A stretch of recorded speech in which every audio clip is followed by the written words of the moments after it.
시간이 되었으므로 우리의 마음과 뜻과 정성을 모아 하나님께 예배드리시겠습니다. 다 함께 묵도드리시겠습니다. 하나님은 영이시니 예배하는 자가 영과 진리로 예배할지니라. 아멘. 이 시간은 거룩하신 하나님께 나아가는 시간입니다. 먼저 우리의 더러운 죄악을 회개하는 시간을 갖겠습니다. 각자의 목소리로 참회의 기도 드리시겠습니다.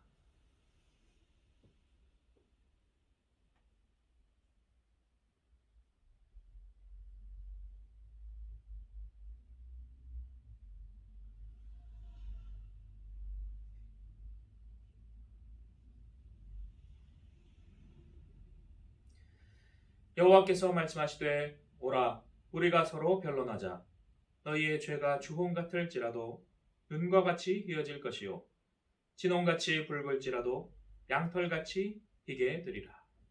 하나님은 진심으로 회개하는 자를 용서하십니다.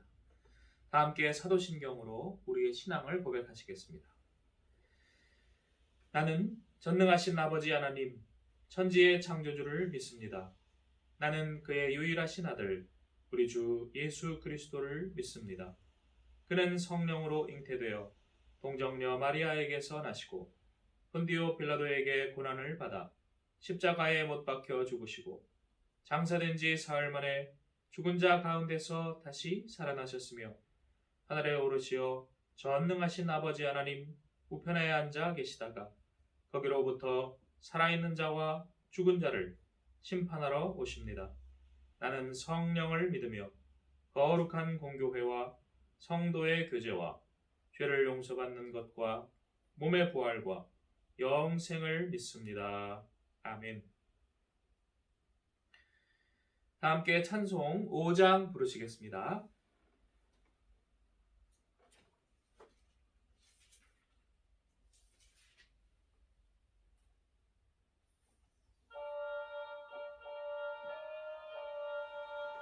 이 천지간 만물들아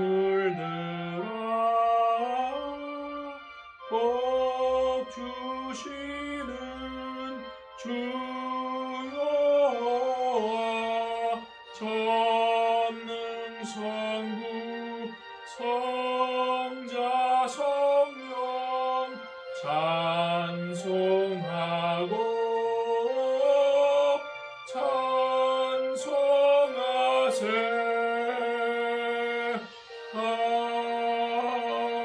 아멘. 교동문 129번 교독하시겠습니다.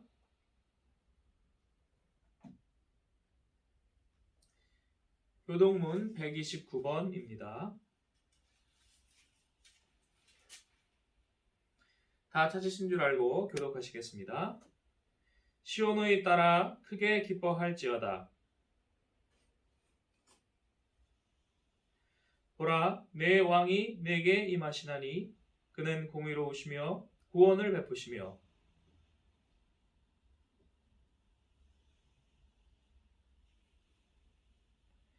내가 에브라임의 병거와 예루살렘의 말을 끊겠고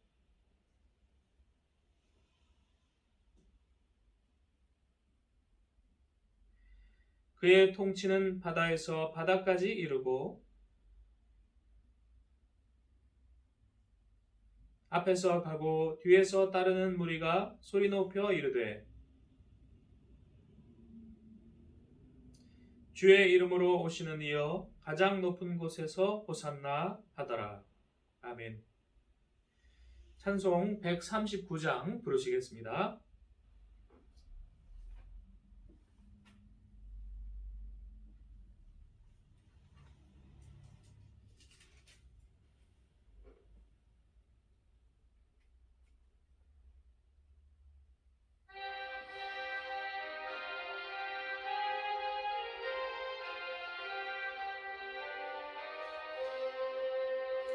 오 영원한 내 주 예수 앞서서 가시니 이날의 주의 승리는 영원 무궁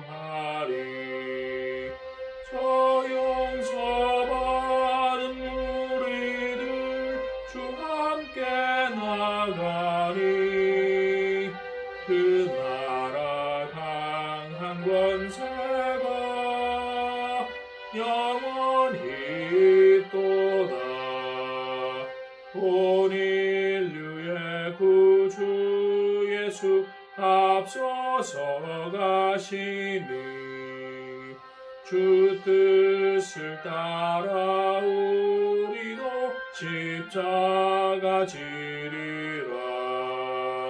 갈 길이 멀고매도 주 따라가리니 그 나라 굳게 세우러 다 함께 나가자. 참 소망의 내 주 예수 앞서서 가시니 이 세상 온갖 탐욕이 다 사라지리라.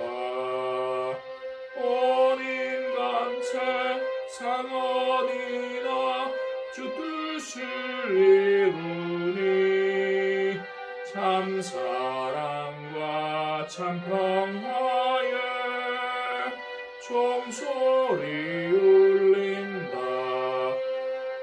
참 생명과 빛 되신 주 만왕의 왕 앞에 그 위엄 높이 길이여 호산나 부르자. 온 세상 가는 곳마다 사랑이 이기니 참 친구 되신 주 예수 앞서서 가소서.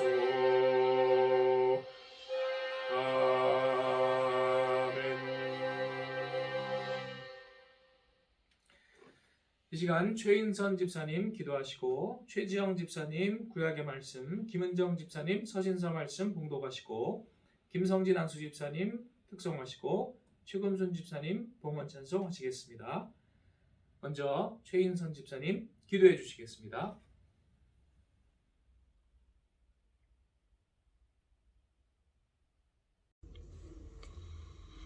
찬양과 경배를 받으시기에 합당하신 하나님 아버지, 하나님의 독생자 예수 그리스도를 이 땅에 보내주신 그 크신 사랑을 찬양합니다. 지난 한 주간도 주님이 보살펴 주시는 은혜 가운데에서도 때때로 말씀에 순종하지 않고 교만하여 불평불만을 말하고 세상을 사랑하며 알게 모르게 지은 죄를 고백합니다. 용서하여 주옵소서. 우리를 불쌍히 여기시고 같은 죄를 짓지 않도록 붙들어 주옵소서. 코로나19가 여전히 우리 일상생활과 믿음생활을 힘들게 하고 있습니다.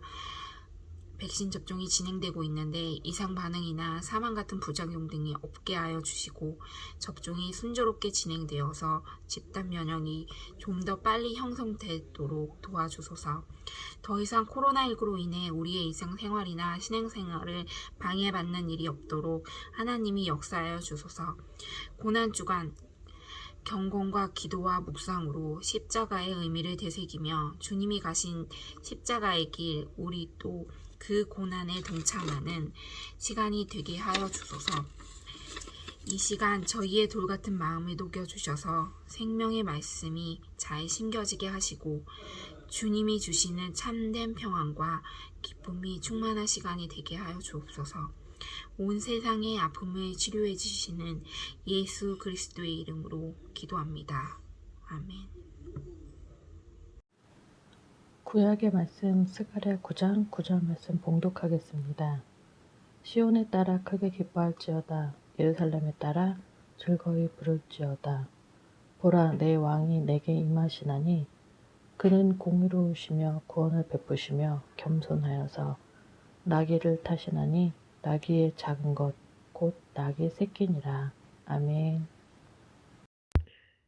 서신서 말씀 요한계시록 19장 11절 봉독하겠습니다. 또 내가 하늘이 열린 것을 보니 보라 백마와 그것을 탄 자가 있으니 그 이름은 충신과 진실이라. 그가 공의로 심판하며 싸우더라. 아멘.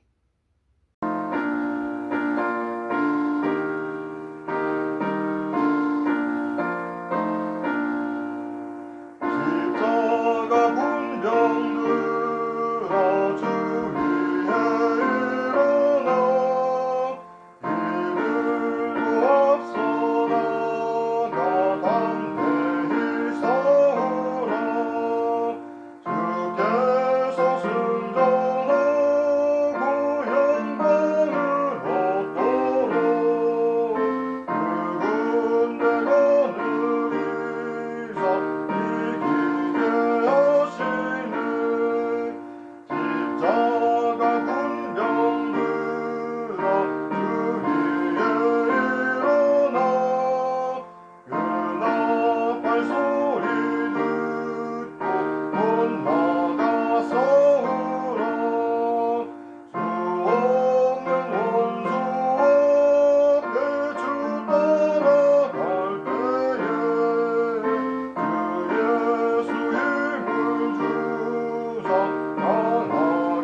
받아서 향기로운 산제물 주님께 바치리 사랑해 주 내 주님께.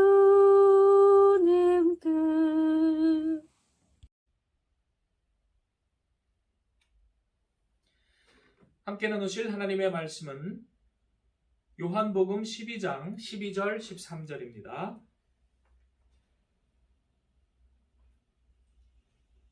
요한복음 12장 12절 13절 다 찾으신 줄 알고 합독하시겠습니다. 그 이튿날에는 명절에 온 큰 무리가 예수께서 예루살렘으로 오신다는 것을 듣고 종려나무 가지를 가지고 맞으러 나가 외치되 호산나 찬송하리로다 주의 이름으로 오시는 이 곧 이스라엘의 왕이시여 하더라. 아멘. 기도하시겠습니다. 사랑과 은혜가 풍성하신 하나님, 이 시간 귀한 시간 허락하심을 감사합니다. 주님의 말씀을 깨닫기 원하오니 주여 진리를 가르쳐 주시옵소서. 우리가 주님의 말씀을 따라 살게 하여 주옵소서. 우리 주 예수님의 이름으로 기도드리옵나이다. 아멘. 구원자가 온다는 소망은 우리에게 힘을 줍니다. 구원자는 해방자요 또한 왕입니다. 영화 반지의 제왕에 보면 왕의 귀환이라는 그러한 제목이 달려있지요. 이스라엘도 마찬가지로 왕이 귀환하기를 기다리고 있었습니다.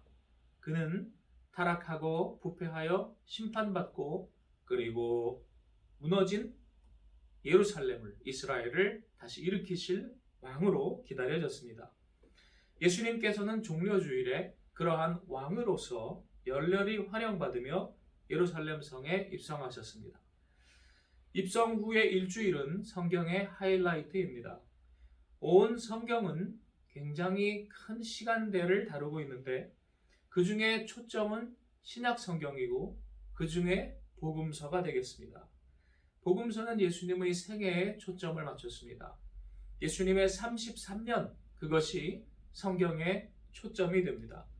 그 중에서도 마지막 공생의 3년의 내용들이 주로 다루어져 있고 또 마지막 일주일의 고난주간의 모습이 가장 자세하게 다루어져 있습니다.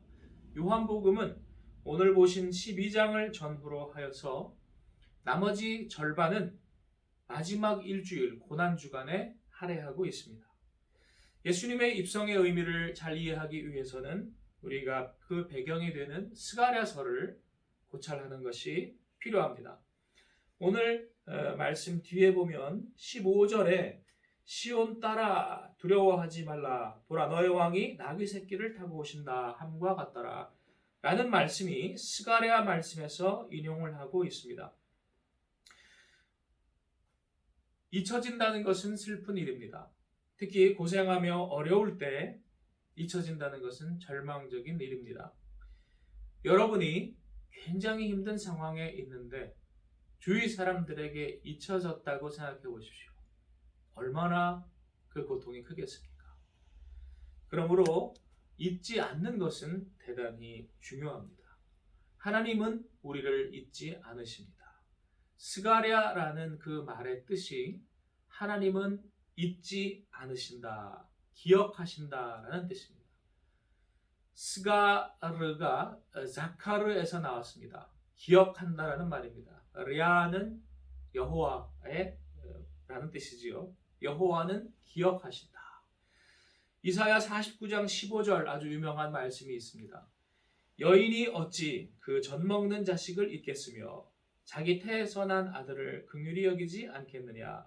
그들은 혹시 잊을지라도 나는 너를 잊지 아니할 것이라. 여인이 그 태에서 난 자식을 잊을지라도 나는 너를 잊지 아니할 것이라. 하나님이 우리에게 대하여 가지시는 생각입니다. 오래전에 6.25 전쟁 때 북한에 의해서 억류되고 그리고 노예 생활을 하다가 많이 돌아가신 국군 포로들을 기억하는 모임이 있습니다. 그 모임의 이름이 물망초입니다. 물망초, 잊지 않는다는 것입니다. 또한 독재에 신음하는 북한 동포들을 기억하는 모임이 있습니다. 그 모임의 이름이 자카르입니다. 자카르가 바로 스가랴의 그 스가르에 해당하는 그 원어입니다. 스가랴는 바벨론 포로 귀환 후에 학교와 함께 공동체의 회복을 위해 노력한 선지자입니다. 주전 538년 바벨론 포로에서 해방되고 귀환한 백성들이 20년이나 지났건만 이런저런 핑계로 성전을 재건하는 데에 소홀했습니다. 물론 자기들 살 집은 다 지었습니다. 그러자 학계 선지자가 그들에게 도전합니다. 너희들은 그럴듯한 집을 짓고 거하며 하나님의 전을 짓기에는 소홀히 하느냐? 책망을 합니다. 귀환한 사람들은 어느새 이기주의와 패배주의에 빠졌습니다.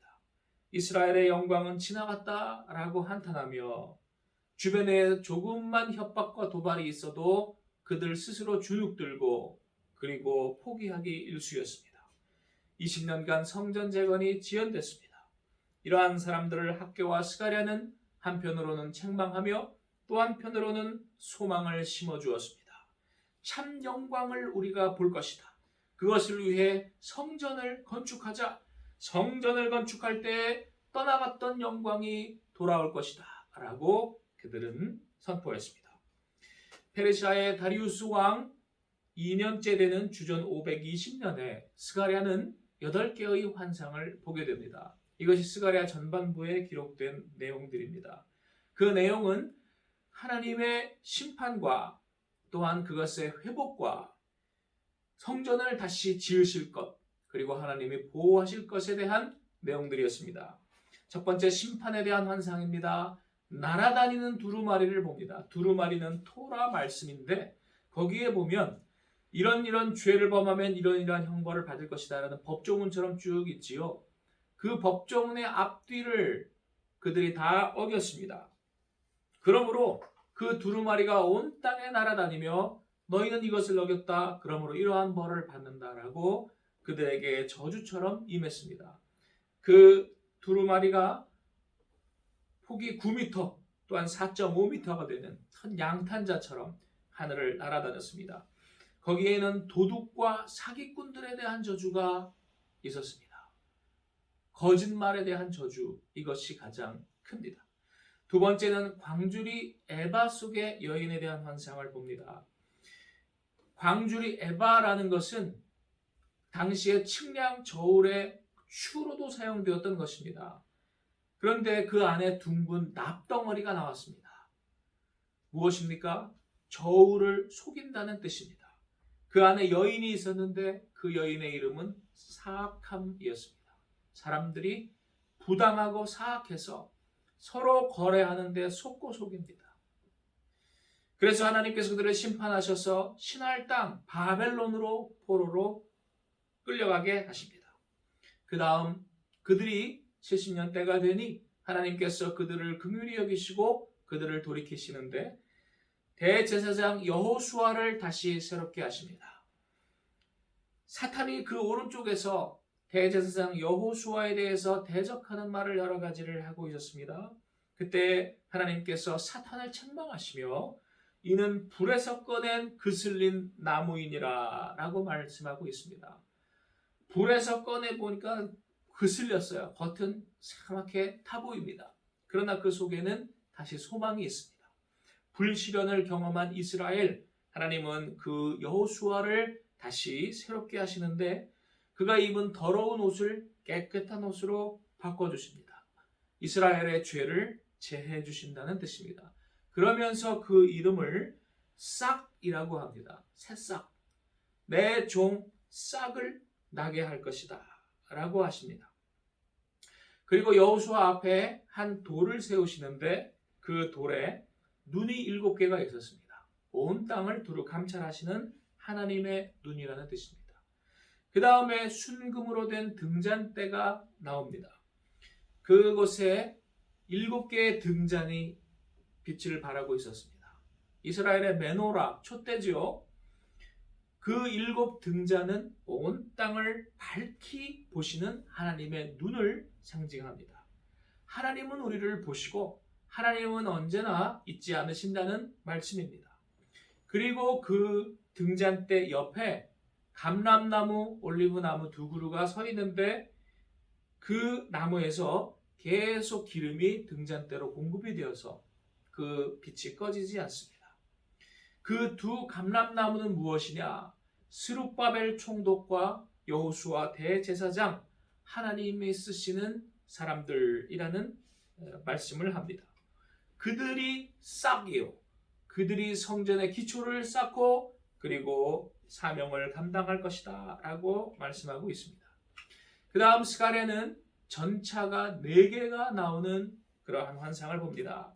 청동의 산 사이로 전차가 4개가 나오는데 첫째 병거는 붉은 말들이 끌고, 둘째 병거는 검은 말들이 끌고, 셋째 병거는 흰 말들이 끌고, 넷째 병거는 얼룩말들이 끌고 있었습니다. 그리고 그것이 사방으로 갑니다.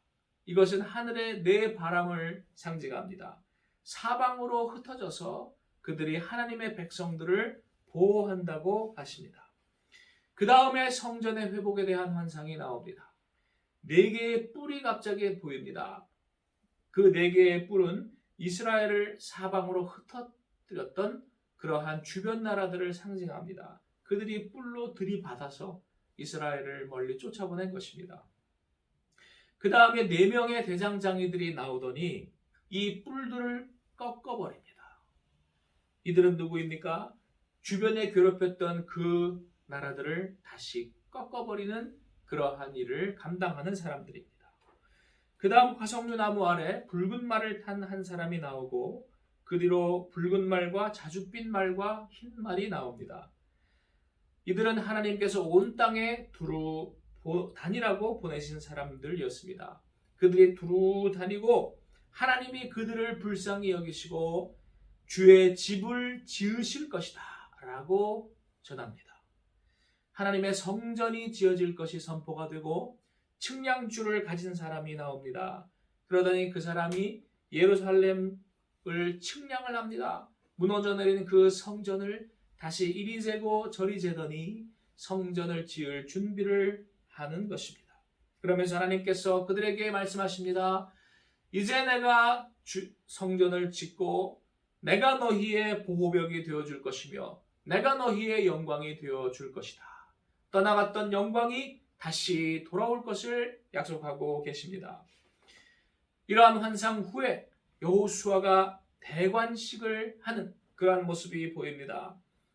바벨론에서 돌아온 사람들로부터 금과 은들을 모아가지고 왕관을 제작한 다음에 대제사장 여호수아에게 씌워줍니다.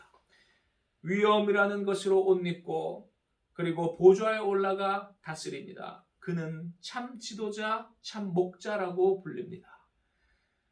오실 지도자, 메시아를 상징하지요. 그러면서 다시 한번 그 이름을 싹이라고 이야기하고 있습니다. 그가 지금은 미약해 보이지만 그러나 싹이 계속 자라 뻗어나가 가지가 되고 그것이 주의 전을 지을 것이다 라고 말씀하십니다.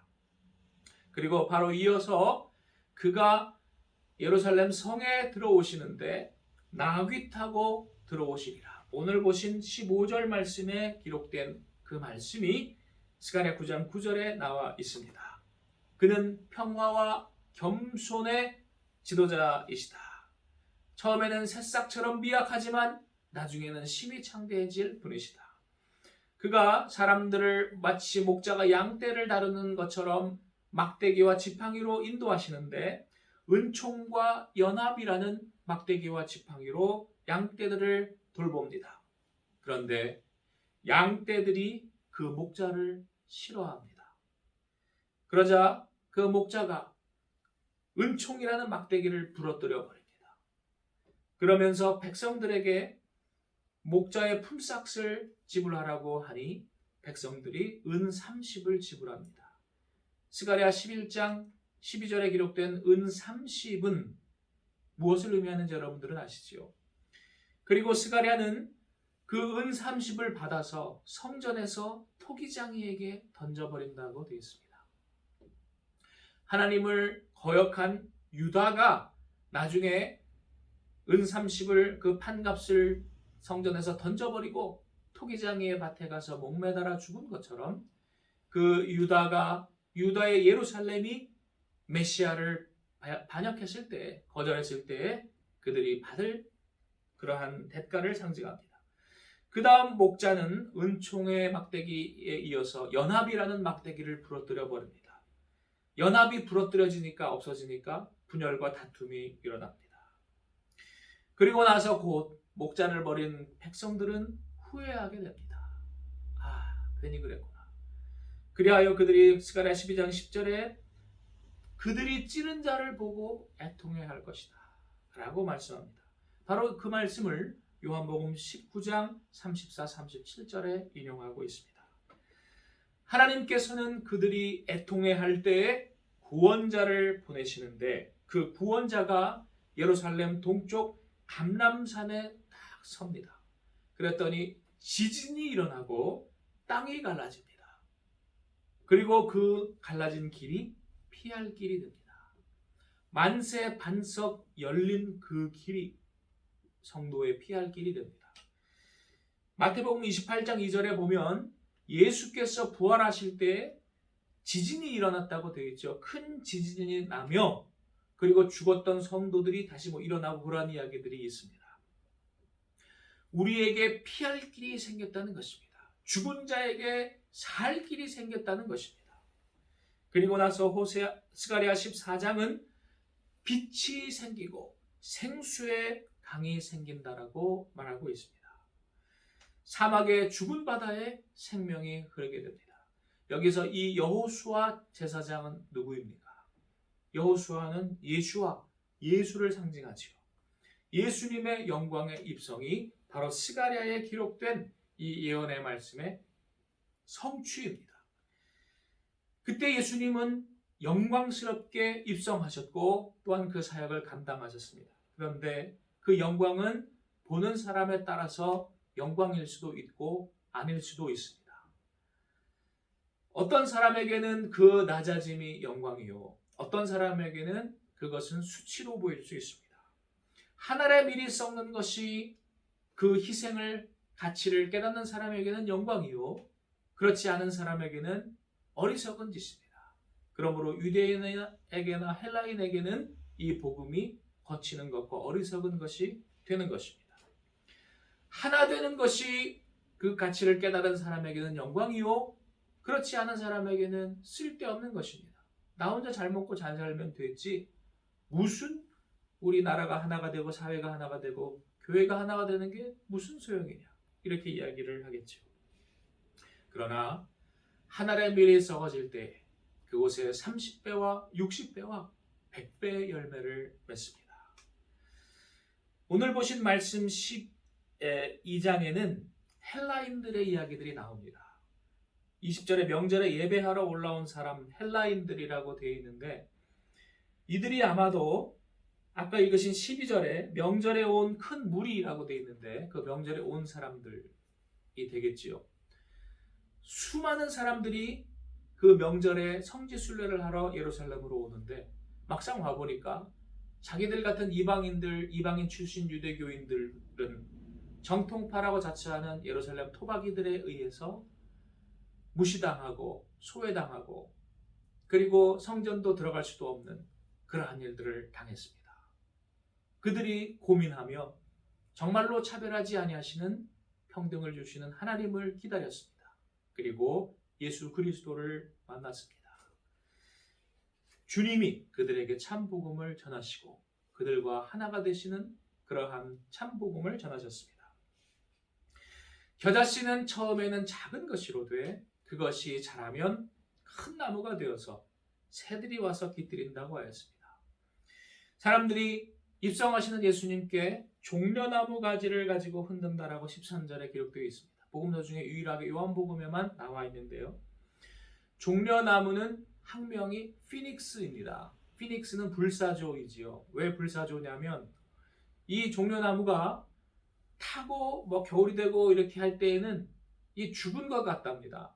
그런데 이게 때가 되면 다시 살아나는 게 기적적으로 보인다는 것입니다.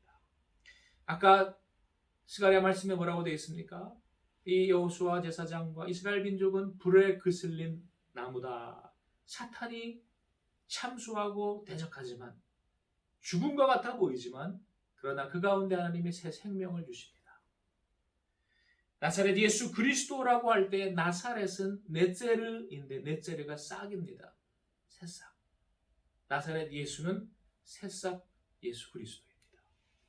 그분이 뻗어나가 주의 전을 짓는데 그것은 이 땅의 이스라엘의 예루살렘의 그러한 물질적인 성전이 아니요 이방인을 차별하는 유대교가 아니요 저 하늘의 새 성전 모든 믿는 사람을 차별 없이 품어주시는 하나님의 교회 공동체가 되는 것입니다. 그리스도께서 쓰셨던 가시면류관이 금면류관으로 바뀝니다. 아까 스가랴에서 대제사장에게 금은으로 면류관을 만들어 주었습니다. 하나님께서 가시면류관을 쓰고 낮아진 그 예수 그리스도를 다시 높이 올리셨습니다. 계시록 19장에 보시면 나귀 타고 오는 그러한 구원자가 아니라 백마 타고 오는 초인으로 되어 있습니다.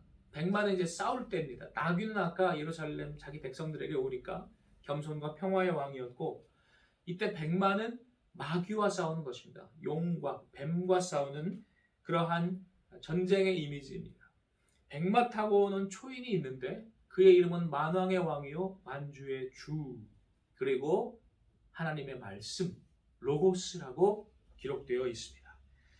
그의 무기는 무엇이냐? 그의 입에서 나오는 예리한 검으로 만국을 치고 철장으로 다스리실 것이다. 시편 2편에 기록되어 있고 히브리서에 기록되어 있는 철장으로 그의 지팡이와 막대기로 다스리시는 그러한 주님을 우리가 알 수 있습니다. 결론을 맺겠습니다. 고난주간입니다. 이제 우리는 무엇을 해야 하겠습니까? 주님이 기뻐하시는 고난을 받아야 하겠습니다. 주님이 기뻐하시는 고난은 무엇일까요? 스가랴에 보시면 돌아온 바벨론 포로에서 돌아온 백성들이 고난의 금식을 하는데 그들이 1년에 4차례 금식을 했답니다. 오늘날 보면 유대교, 이슬람교에서 때마다 무슨 절기다 해가지고 금식하잖아요. 물론 해 떴을 때만 금식하고 밤에는 막 엄청나게 먹어대는 그러한 것입니다만 1년에 4차례씩 금식하는 절기를 지키면서 금식은 국가적 재난을 기억하는 것입니다. 우리가 왜 망했느냐 다시는 그러지 말자라고 그들이 기억하는 것입니다. 그런데 스가랴는 기록하기를 너희가 70년간 포로로 끌려갔을 때부터 그 이후까지 지켜오는 이 금식이 정녕 나를 위한 것이었느냐? 아니었다. 하나님을 위한 것이 아니었다. 나는 그것을 기뻐하지 않는다. 왜? 손을 들고 기도하는데 그 손에 피가 묻어 있으면 하나님께서 귀를 막고 그 기도를 듣지 아니하실 것이다. 그 피는 무엇입니까? 이웃을 압제하고 착취하고 괴롭히는 온갖 유무형의 악행이올시다. 스데반도 비슷한 말을 하였습니다. 너희가 광야 40년 동안에 하나님께 제사를 드린 적이 있느냐? 겉으로는 드렸겠지요. 그런데 참다운 제사는 안 드렸다는 것입니다. 가인의 제사만 드렸을 뿐이다. 너희 유대인들은 항상 성령을 거스른다. 이렇게 이야기를 했습니다. 사울이 듣기 싫어가지고 돌을 던지는 그러한 일을 선동하죠. 하나님께서 우리에게 원하시는 것은 금식이 아니요 정의와 자비를 행하는 것이라고 스가랴 7장 9절 10절은 말하고 있습니다. 이것이 스가랴의 주제입니다. 스가랴의 정 가운데에 있는 이 말씀을 기억하십시오. 하나님이 정말로 우리에게 원하시는 것은 정의와 자비를 행하는 것이다. 의와 인. 선지서는 계속 같은 말씀을 우리에게 주고 있습니다. 스가랴는 조금 더 구체적으로 우리에게 말해줍니다. 정의가 뭐냐? 어떤 정의를 행해야 할 것이냐? 8장 16절 17절에 나와 있습니다. 서로 진실을 말하고 올바르게 재판하고 거짓말과 음모를 꾸미는 것을 금하는 것입니다. 전부 다 진실과 거짓에 관련되어 있습니다. 이것이 본질입니다. 다른 죄들도 물론 중요하지만 진실과 거짓의 문제가 본질입니다. 나가서 온갖 거짓을 행하고 나서 그것으로 남을 이용하고 착취하고 학대하고 나서 하나님을 섬긴다고 할 수가 없습니다. 하나님이 원하시는 정의의 제사는 진실의 제사입니다. 우리가 진실을 하나님께서 양심을 통해 가르쳐 주실 때 그것을 순종하는 것이 성령의 음성에 순종하는 것이요, 하나님께 참 예배를 드리는 것입니다. 우리나라의 한국 사회와 교회의 가장 중요한 문제가 무엇입니까? 거짓말입니다.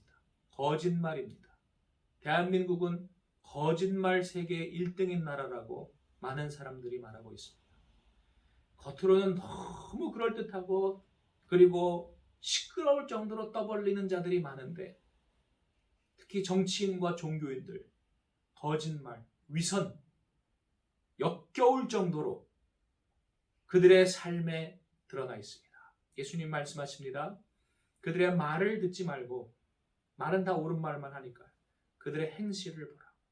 그들의 통장을 보고 그들의 사는 모습을 보라. 그것이 진짜입니다.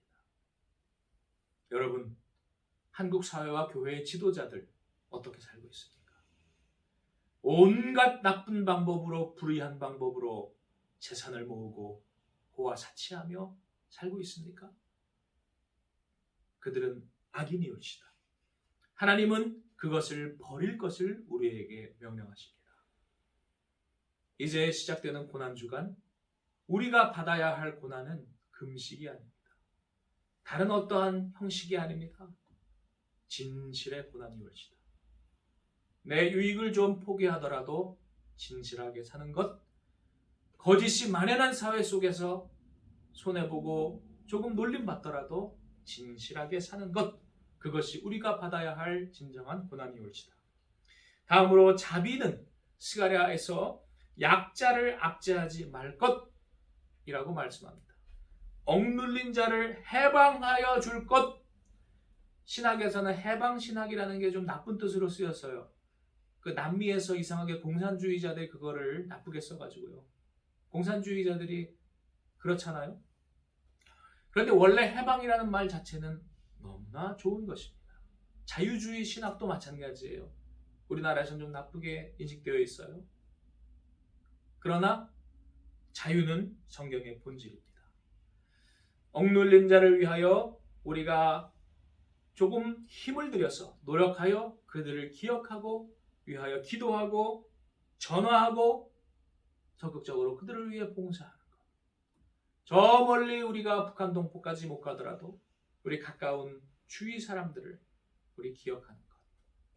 꼭 그렇게 내가 해야 되는 건 아니지만, 그러나 그것이 자비입니다. 우리 각자의 마음에 이러한 정의와 자비의 왕이, 그의 영이 들어오시고, 그리고 우리를 주관하시고 우리가 그 위대한 영광에 동참하는 이번 고난주간 되시기를 축원합니다. 기도하시겠습니다. 우리를 위하여 이 낮은 땅에 내려오신 하나님의 아들 예수 그리스도시여, 주님의 죽으심으로 우리의 죄가 사함을 받고 우리가 주님의 자녀가 되며 또한 주의 백성이 되었나이다. 주여, 이제는 주님의 나라 위하여 헌신 봉사하기를 원하오니 정의와 자비를 향하여 나아가게 하시고 우리의 더러운 옛 사람을 우리가 십자가에 못 박아버리게 하여 주시고 새 사람으로 거듭나 주님을 따르게 하여 주시옵소서. 모든 것을 새롭게 하여 주옵소서. 우리 주 예수님의 이름으로 기도드리옵나이다. 아멘. 봉헌 기도하시겠습니다. 은혜가 풍성하신 하나님, 우리에게 많은 것을 주셔서 우리가 먹고 마시게 하심을, 지내게 하심을 감사합니다. 주여, 이제 우리의 정성을 담아 주께 예물을 드리며 우리의 시간을 드리며 마음을 드리오니 기쁘게 받아주시고 하나님 나라 위하여 귀한 곳에, 주님 나라 확장하는 곳에 사용하여 주시옵소서. 바친 손길 기억하시고 더 채워 사용하여 주옵소서. 우리 주 예수님의 이름으로 기도드리옵나이다. 아멘. 교회 소식 시간입니다. 오늘은 예수님께서 예루살렘 성에 입성하심을 기리는 종려주일입니다. 그리스도의 고난의 의미를 잘 묵상하고 순종합시다. 오늘 낮예배 후 1시에 당회 운영위원회로 모입니다. 예배당에 모이시거나 줌회의 둘 중 하나로 참석하시면 됩니다. 운영위원분들께 드리는 말씀입니다. 참석자는 장로님, 운영위원장님, 운영위원님들 되시고 다룰 안건은 첫 번째는 건물 보수 문제입니다. 건물이 우리가 어느 정도 수준으로 보수를 할 것인지에 대해서 같이 말씀 나누시도록 하겠고요. 또 부활주일 다음 주에 우리가 현장 예배를 드리기를 계획하고 있습니다. 그런데 굉장히 규제가 까다롭습니다. 구청에서 지난주만 하더라도 그 문자로 2번, 그리고 공문으로 2건, 그리고 직접 방문 또 1회 해가지고 자꾸 반복적으로 강조를 하더라고요. 그래서 그 2m 간격을 계속 유지하랍니다. 2m. 그 다음에 체온을 기록하랍니다. 체온 측정한 것을 기록하랍니다. 다른 데서 이렇게 하는 데 있나 잘 모르겠어요. 2m 간격 유지하고 체온 측정 기록 안 하면 어떤 처벌을 주겠다는 걸 반복적으로 계속 경고를 하고 있습니다. 좀 교회를 과도하게 자꾸 탄압하는 느낌이 사실 듭니다. 다른 데서는 이렇게까지 하는데 제가 못 봤어요. 여러분도 아마 그러실 줄로 압니다. 그럼에도 불구하고 우리가 이 규정을 지키면서 모이도록 하겠습니다. 그러고자 합니다. 그래서 어린이 예배는 9시가 아니고 9시 반, 그리고 1부 예배는 11시, 2부 예배 12시로 계획을 하고 있는데요. 여기에 해당하는 분들은 자기 명단을 잘 보시고 그리고 혼동이 없으시기를 바랍니다. 그리고 화단 및 화분 꽃 심기 작업은 건물 보수 문제로 연기되었습니다. 우리가 만약에 마당까지 보수를 하고 이렇게 되고 한다면 여러 가지로 화단 작업했던 것들이 그 다음에 해야 될 것 같아서요. 양해를 부탁을 드립니다.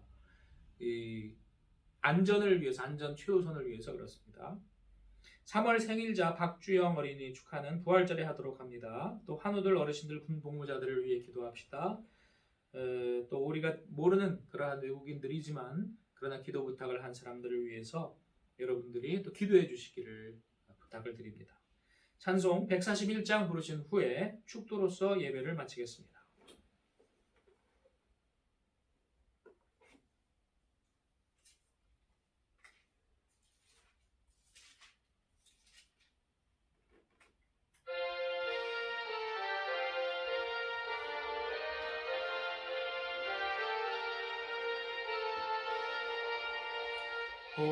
호산나 호산나 다 노래 부른다.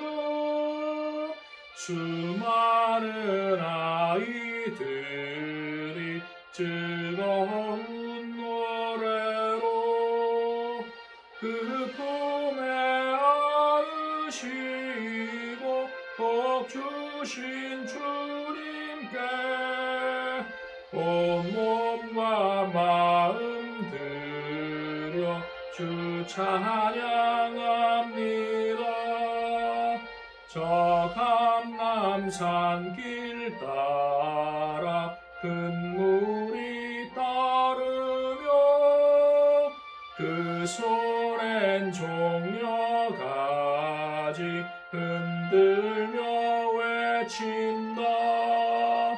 만왕의 왕주 예수 나귀를 타시고 그 어린이들 노래 다 받아주신다. 호산나 그의 노래 우리도 부르자.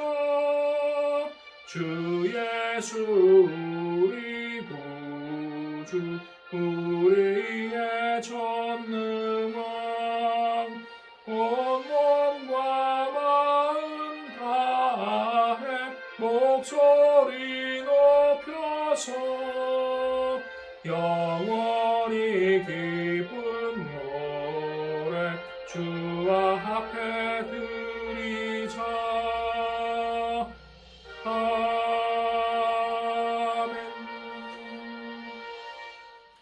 제가 환우들을 위해 잠깐 기도하고 축도하겠습니다.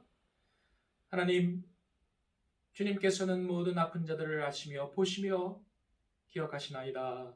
아버지여, 질병으로 고통당하는 자 기억하여 주시고 그들을 고쳐 주시옵소서.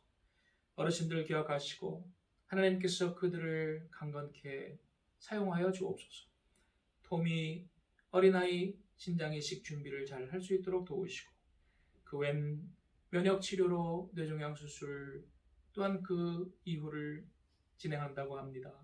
주여 도우시고 또한 밥 슐렌버거 노인 심장이식을 준비한다고 합니다. 하나님 잘 감당할 수 있도록 주여 도와주시옵소서.